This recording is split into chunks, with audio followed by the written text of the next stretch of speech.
రెండు తెలుగు రాష్ట్రాల్లో ఒకప్పుడు సంచలనం సృష్టించిన సినీ నటి ప్రత్యూష మరణం కేసు సుదీర్ఘకాలం తరువాత మళ్లీ తెరపైకి వచ్చింది.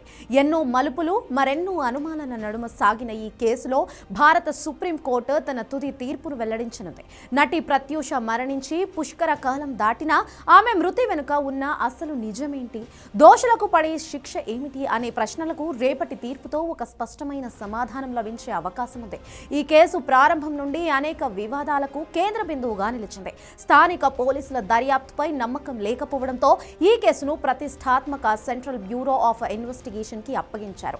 సిబిఐ తన దర్యాప్తులో అనేక కీలక విషయాలను వెలుగులోకి తెచ్చింది. విచారణ అనంతరం నిందితుడిపై నేరం రుజువు కావడంతో ట్రయల్ కోర్టు అతనికి 7 ఏళ్ల జైలు శిక్షను ఖరారు చేసింది. దీంతో బాధితురాలి కుటుంబం కొంతమేర న్యాయం జరిగిందని భావించింది. అయితే ట్రయల్ కోర్టు తీర్పును సవాలు చేస్తూ నిందితుడు హైకోర్టును ఆశ్రయించడంతో కేసు ఊహించని మలుపు తిరిగింది. విచారణ జరిపిన హైకోర్టు ట్రయల్ కోర్టు విధించిన 7 ఏళ్ల శిక్షను కేవలం 2.5 సంవత్సరాలకు తగ్గిస్తూ తీర్పునిచ్చింది. ఈ పరిణామం న్యాయ వర్గాల్లోనే కాకుండా సామాన్య ప్రజల్లో కూడా తీవ్ర చర్చకు దారితీసింది.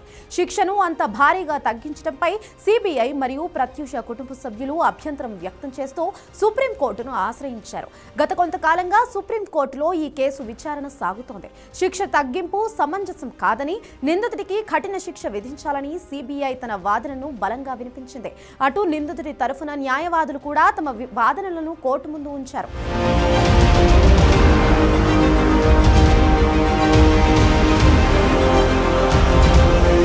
ఇరువురి వాదనలు విన్న అత్యున్నత న్యాయస్థానం ఈ కేసులో తుది తీర్పును వెల్లడించడానికి సిద్ధమైంది.